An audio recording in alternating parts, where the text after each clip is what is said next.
Hi everyone, welcome back to another episode of Monday Positivity, where we explore the inner journeys that shape how we show up in the outer world. Today's episode is a deep, soul nourishing conversation that left me feeling more grounded and expansive at the same time. I had the absolute pleasure of speaking with someone whose work is at the beautiful intersection of purpose, empathy, and empowerment. And today I had the opportunity to speak with Reese, founder of the Cohere Collective. She's a purpose and meaning expert who has spent the last 8 years researching the human experience, blending human centered design, language studies, and psychology to help individuals and organizations live more meaningful, coherent lives.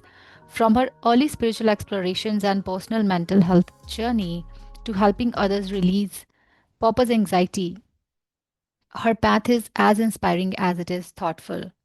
In this conversation, we talked about what it means to pursue purpose without permission, how to bring empathy into innovation through human centered design, and how young women can move through transitions in life with curiosity, self compassion, and courage.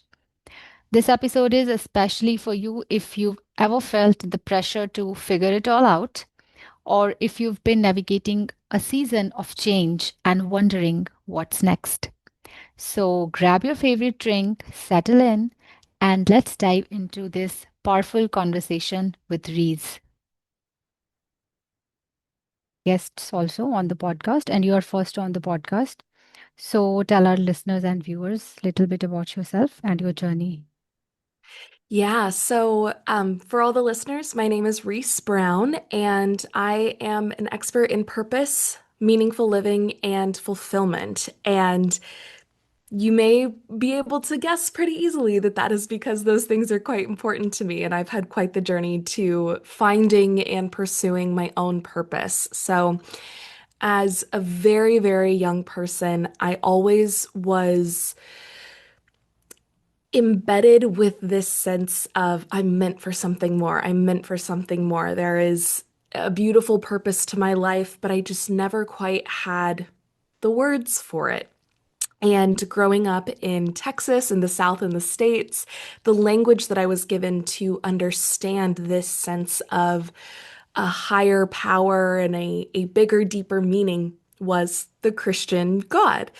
And as I grew up and I became friends with people from various backgrounds and diverse worldviews, I learned that there's actually much more to this question than just religion and than just one religion. So, cue the next several years growing up, going through Christian private schools and discovering different religions and philosophies and worldviews all around what are we doing here? The big questions in life. Why do humans historically seem drawn to these questions of why am I here? What is the bigger meaning? What is the bigger purpose? And if there is a bigger purpose, what is it? What is that thing that we all feel so magnetized towards?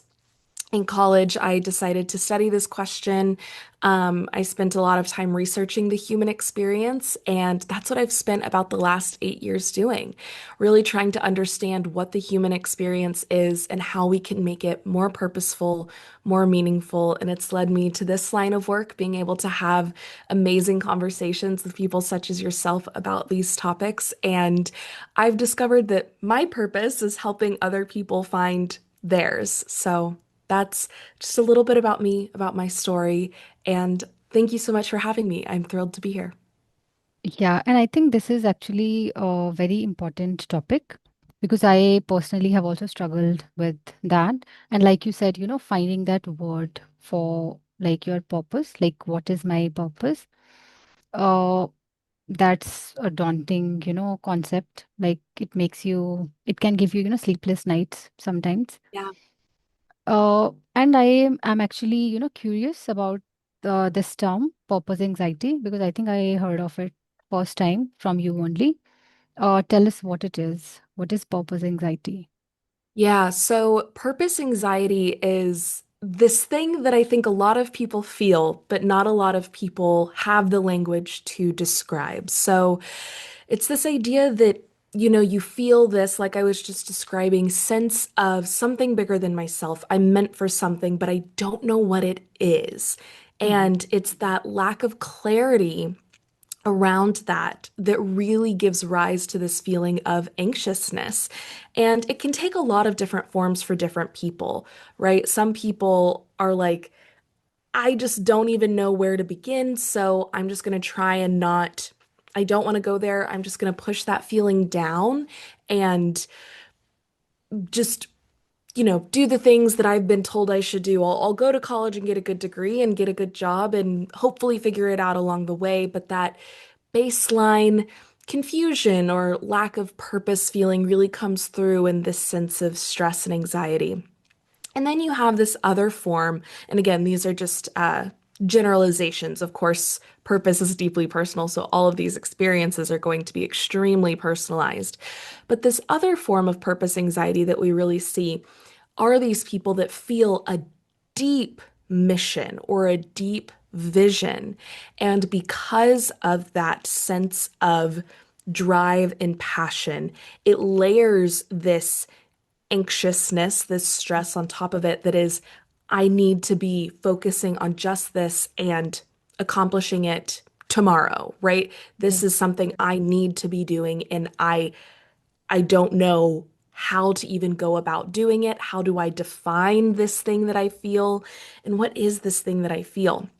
And I think a lot of us we just don't have good language to talk about what that feeling is. And so I've a few people I've heard talk about it called purpose anxiety, and I've adopted it into my vocabulary because I think it's really helpful. It's something that a lot of people feel in these different forms that it can take.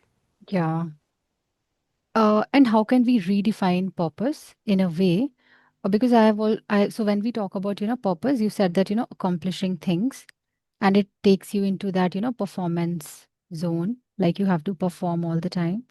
So how can we redefine our purpose so that, it's Absolutely. different?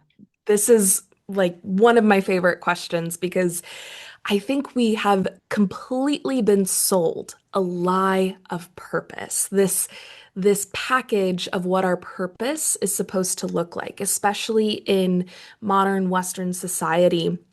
We've been told, you need to work really hard to get the good grades, to get into a good college, to get the good grades so that you can get the good job, or you need to work really hard so you can get the promotion and then, work really hard and you'll get married and have kids and, keep working hard and one day you're happy maybe, right? It's like we've been sold that at the end of this conveyor belt there is something else waiting for us. But that's a treasure chest that's actually empty. I'm convinced that no one actually really knows what's in that bag of goods. So I like to call this type of purpose false purpose, this idea that there is a box that we need to check. And there are other ways that this can manifest as well. For instance, is someone's purpose is being a musician, and that's really what they feel called to. We can have this sense of false purpose that is, well, as soon as I release my first album, then I have achieved my purpose.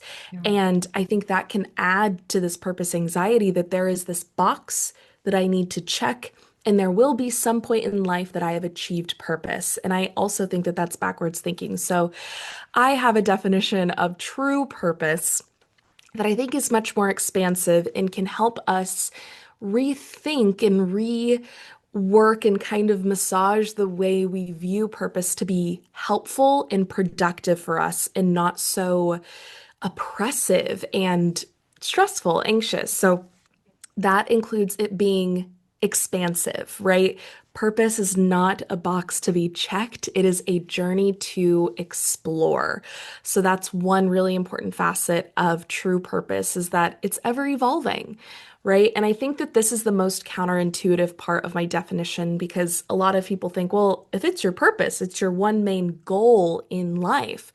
But I think anyone who has been living this life for any amount of time will know the things you feel called to and passionate about kind of shift and change and evolve as you grow and evolve. And purpose is really more about steering your steps through the forest of life as opposed to being this box.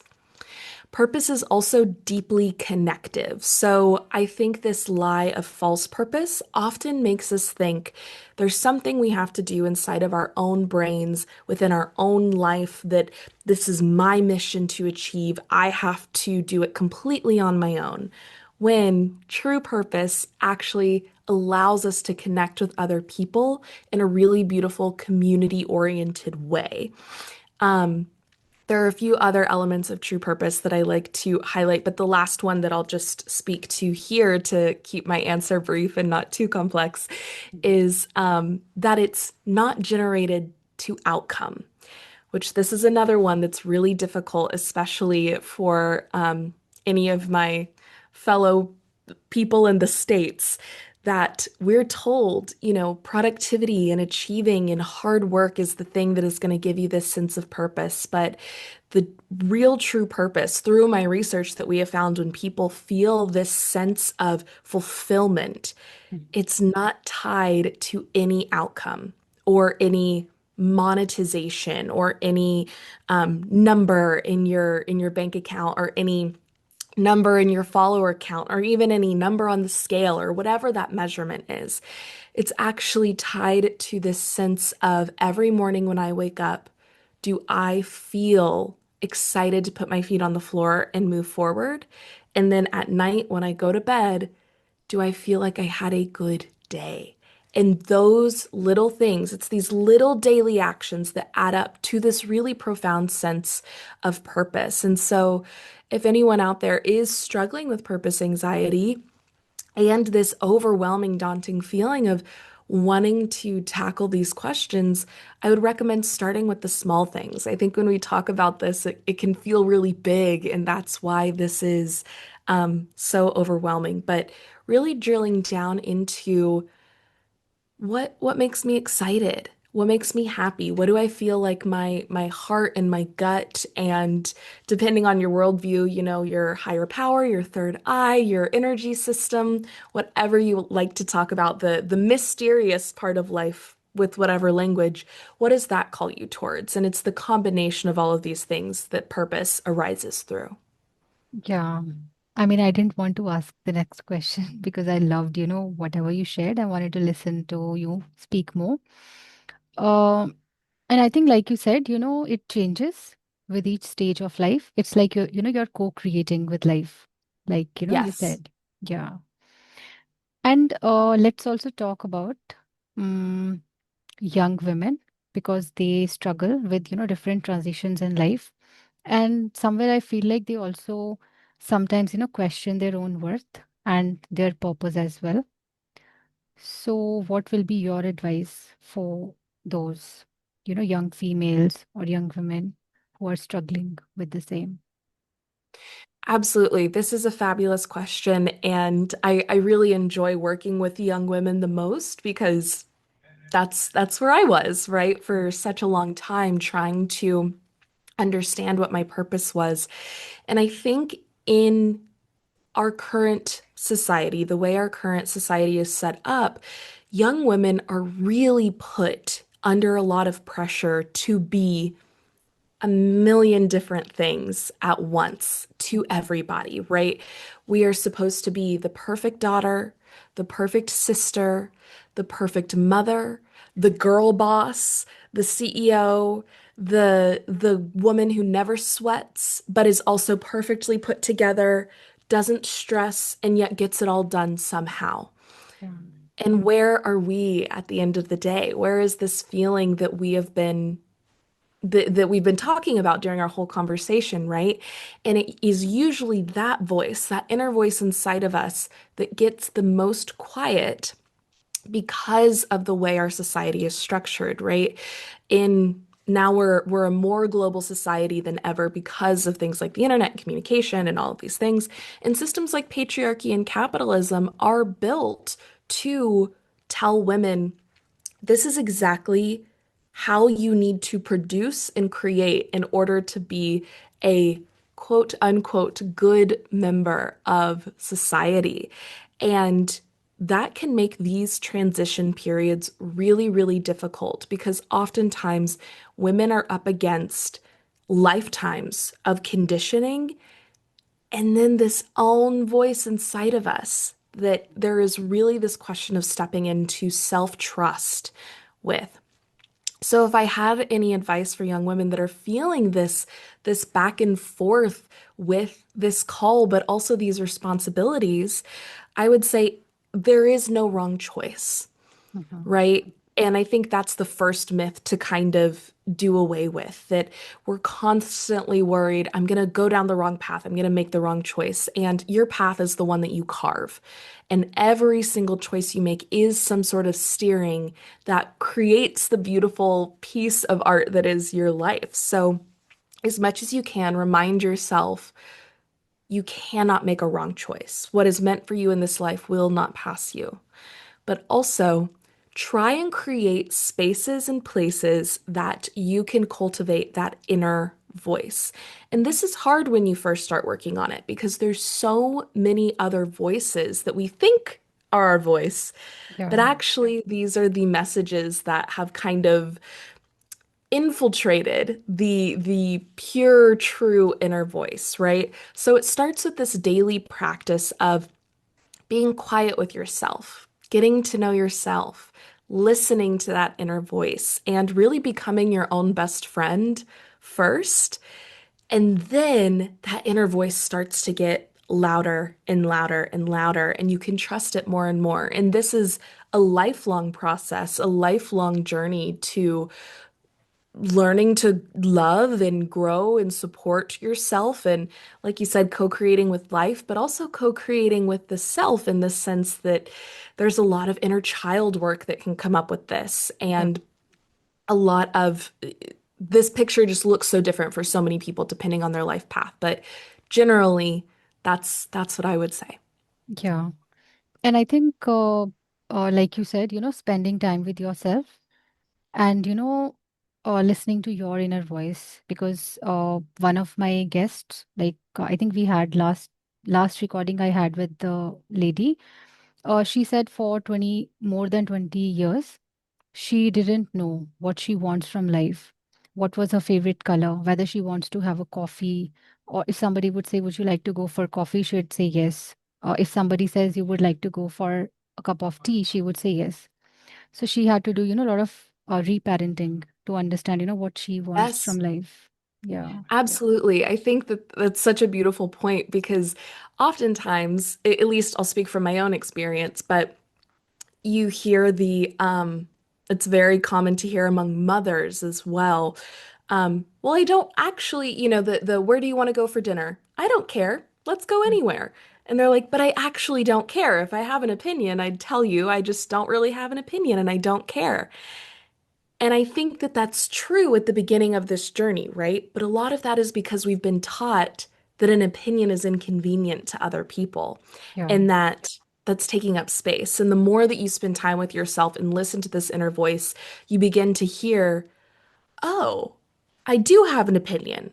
It just may not be very loud. And then slowly and surely you're like, actually, this opinion is a little bit stronger than I thought. And then over time, those feelings get louder and you learn to trust them more and more because when you do trust them, things tend to work in your favor and you tend to feel this sense of purpose and fulfillment more and more.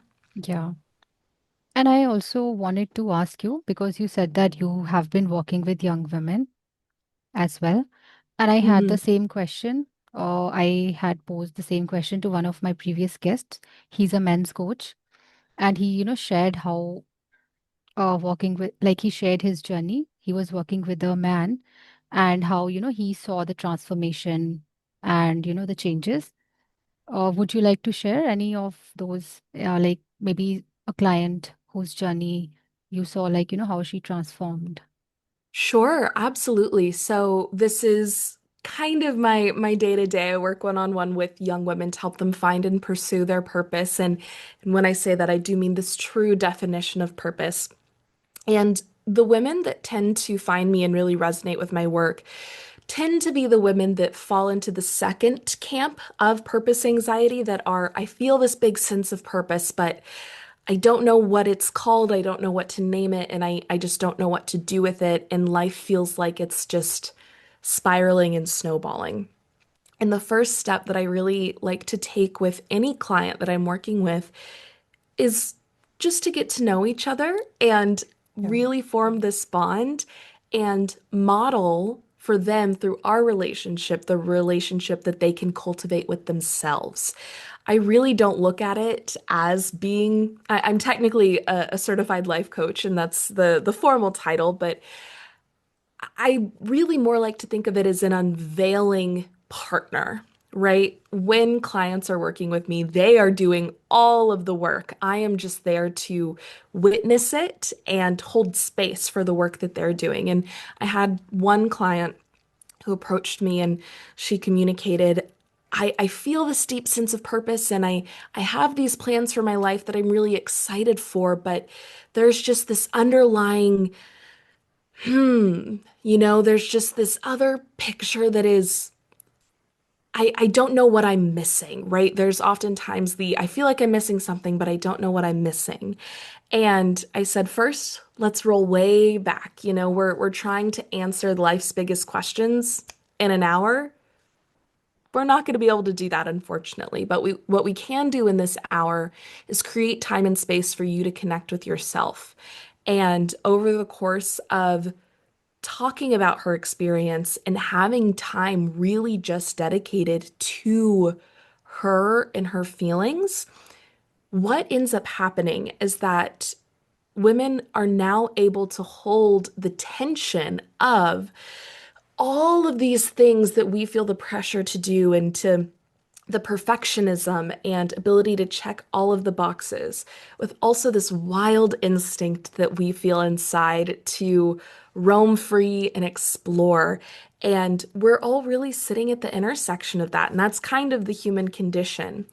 And the more that you just allow yourself to be in that complexity, in that tension, the more that safety is cultivated in and with yourself. And so, this one client, my typical program is about 6 weeks with women, and I go through a program that I've developed that helps people answer these questions. But then, of course, I have some clients that I've been working with for years now.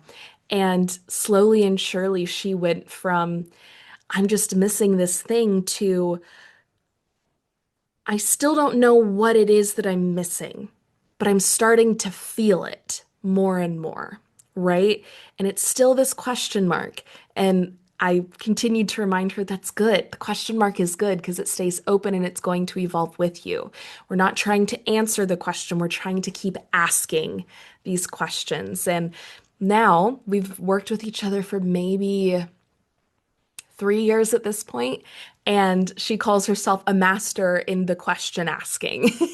And I'm like, that's my favorite thing. It's like my favorite success story that is, yes, we may not answer these life's biggest questions, right? Is there a God? What's our higher purpose? What's the point of all of this? But we can get really good at holding the tension of the unknown and asking these questions and let the asking of these questions bring your own meaning as opposed to needing the answer to feel the purpose.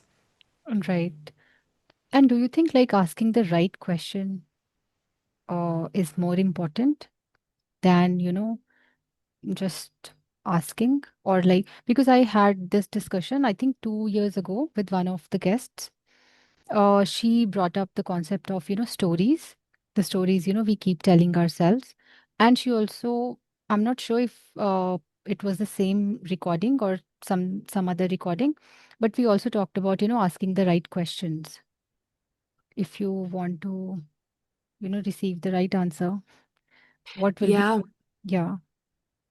I I try as much as I can to remove any pressure of the answer at all, Mhm. actually. And actually, in the question asking and the storytelling, I love what you said about stories, is where the magic kind of arises, is in the process. I think that there's it's different for different people in terms of like what is the right question. And sometimes this idea that there is a right question that I should be asking can be an evolution of the I'm looking for the answer, right? It's like, okay, I've gotten comfortable not needing the answer, but now I need to have the right question. Yeah. And what I like to meet that with is, what if there is no right question? Yeah. What if it is just questioning? Because when we say that there is an answer or that there is one right question, we are placing our power in the hands of something external to ourselves. Mhm. And when we reclaim that power and say, actually, the magic is in my ability to wonder, to ask, to be curious, and to evolve, there is this sense of ownership that then arises that I think is really, really helpful in this question of purpose. I do think that there are sometimes important questions to be asking, right? All of that being said, if there are obvious questions that someone is not wanting to confront, there are times that as a coach, I am being paid to help people confront these things, and they're hard to confront. And those questions might be the really, really tough ones. So I think there are really important questions such as what is your relationship with a higher power? How do you feel about community? What do you think about the messages that you have been conditioned to believe are true, right? Because there's a lot of things that we are told can make us feel fulfilled that might not make us feel fulfilled or might. But it's important to be questioning those things to listen to that own inner voice. So I think the first step really is getting comfortable with not needing the question to be right. Yeah. But once you're comfortable in that tension, there are a few things that are necessary just to interrogate this inner sense of knowing that can be really helpful for evolving this process. Yeah. I think you beautifully explained. And now let's also talk about human-centered design. What it is. Yeah. Yeah, so human-centered design, I have such a soft spot for human-centered design because it's where my professional research began. So as I was studying the human experience forever ago when I was in university, I met two great mentors who were human-centered design experts, and all of their work at my university was in human-centered design. And what this is, which also there is a system called human design that some listeners may be familiar with, and it is different. So I always like to clarify that because Yeah. I love human design as well, but it is a different system. Human-centered design is a process of innovation. It's typically used in business and entrepreneurial settings to be able to innovate and cultivate a business's path from a place of empathy for the user. So that's why we call it human-centered. And as an entrepreneur who very deeply wants my business and any of my dealings with anyone to be entrenched in justice work and ethical business practices, human-centered design was a process that I immediately fell in love with because it gives you a framework for understanding how to provide a service in a way that has nothing to do with me as a business owner, nothing to do with me as someone trying to offer something, and it has everything to do with the people I'm trying to serve. And so it really flips the idea of a business on its head and the idea of sales on its head, and communicates, we're decentering business in the process of business and recentering humans as we're doing innovative work, as we're doing really groundbreaking work. So there is a whole structure that I won't get into because it gets into the nitty-gritty of iteration and product testing and consumer testing and all of that good stuff that's very entrenched in business. But it was the first thing that I found that was a structure for doing business in a way that felt really ethical. And that kind of began my journey to wanting to do these things as a business owner, not just as someone working for someone else, like maybe in HR or doing, corporate kind of leadership things. But I could actually really design a process and a program that helps people, specifically young women, to ask these questions in a way that completely decenters any quote unquote goals that I might have and puts the customer back at the center of the conversation, which is how I believe ethical business should be operated. And it really starts from empathy and saying, these people that I want to serve, these people who are asking these big questions about purpose, what do they need from me? And how can I show up and offer that? And that's what we're starting from. Human-centered design has also been used to create a lot of self-help programming as well. A few years ago, I was a university professor, and the courses that I taught were human-centered design self-help courses for undergraduates that were starting to ask these questions. And so there's a way to use this system to put yourself at the center of the questions too, and say, okay, we've used this structure to design a business that puts humans at the center of it. How can we use this structure to design other things too? Can we design a life purpose philosophy using this same innovative structure? So it's definitely informed a lot of my work in I call it the coherence matrix, is what I use now to do this work with people. And it's informed a lot of the coherence matrix, but I put my own spin on it.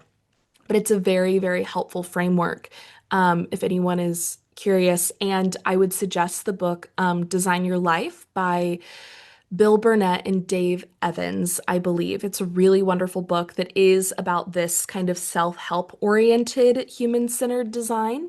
And then if anyone is in the business world, I would recommend looking at the Stanford Design School, the Stanford Design Lab. They do a lot of really, really amazing work with human-centered design and in the more business-oriented sphere. So, depending on your area of access, those are two of my favorite recs to give. Okay. And I will also, look into this because actually I thought you are going to talk about human design. Oh, yeah, there you Yeah. go. They have very similar names. And it's funny because they come from such different worlds, right? Human-centered design is so business oriented and human design is much more spiritual and connected. But one of my favorite parts of the work that I do is trying to bridge those two worlds, right? It's trying to bring the deeply spiritual, deeply mysterious, big questions and ground them into how we live our daily life, but also bring these more structured questions of how do I start a business? How do I live a job and pay my bills and do these Yeah. things that we all have to do in a way that feels deeply divine and purposeful too. So I have studied a little bit of human design just as a fun kind of side project for more self-discovery for me, but they're vastly different, but still touch on the same thing, and I love bridging that gap there. Yeah. And maybe sometime in the future, if we connect again, we can talk about that also. Because Sure. I've studied human design, but I have been, because I have started my freelancing services. So I was, thinking of ways like how I can provide more structure to it. So that I think would like human-centered design, studying, more about that, maybe that will, help. Yeah, absolutely. Yeah. And okay, we have 5 minutes. So before we wrap it up, tell our viewers and listeners about your services. What can they expect from you? Or what kinds of clients do you Yeah, take? Yeah. thank you very much for that generous question. So my main kind of calling card is that I like to call myself your partner in purpose. Like I mentioned earlier, I am a master certified life coach. I'm a researcher. I used to be a university professor, but I don't think the bona fides really matter. I think resonating with a person and their message is what really matters. So I would say what to expect from working with me is very much the energy that any listener saw in this conversation, in this interview. It is hard work. I don't let people get away with not asking the hard questions, and I will always push you to really confront these questions. And we like we talked about at the very beginning, they're life's biggest questions. They come with anxiety, but that's why I think it's really wonderful to have a partner in asking these questions so that you don't feel so alone in doing it. Because you don't, not only do you not have to do it alone, we are deeply communal creatures. Human beings were made to connect. And so I love more than anything in this world connecting with people about this topic. So I do work with people one-on-one in a coaching sort of format, in terms of how I frame the services. But our first consultation session, and usually first half of our first session, is really all about setting up what process is going to work for us. I really want to make sure that I'm meeting a la human-centered design, meeting whatever client I'm working with where they're at and what they need. So I would love to work one-on-one with anyone. I do offer a free 30-minute consultation for anyone that is just curious and would like to chat more. I can provide Parole with the link so that anyone could click and go and just put some time on my calendar. I would love to connect. And I'm also a tarot reader. I know that that is not everyone's cup of tea, but if you are interested in the more intuitive spiritual side of this practice, I do have services that bridge tarot with this purpose work as well, if you're interested in that. But it's absolutely not necessary, only if that strikes your fancy. And then I also have a podcast of my own called Making Meaning, where I interview people very similarly to your lovely podcast about how they find and make meaning in this world. But my main passion is in this connecting with people and helping them find and pursue their purpose and release this purpose anxiety.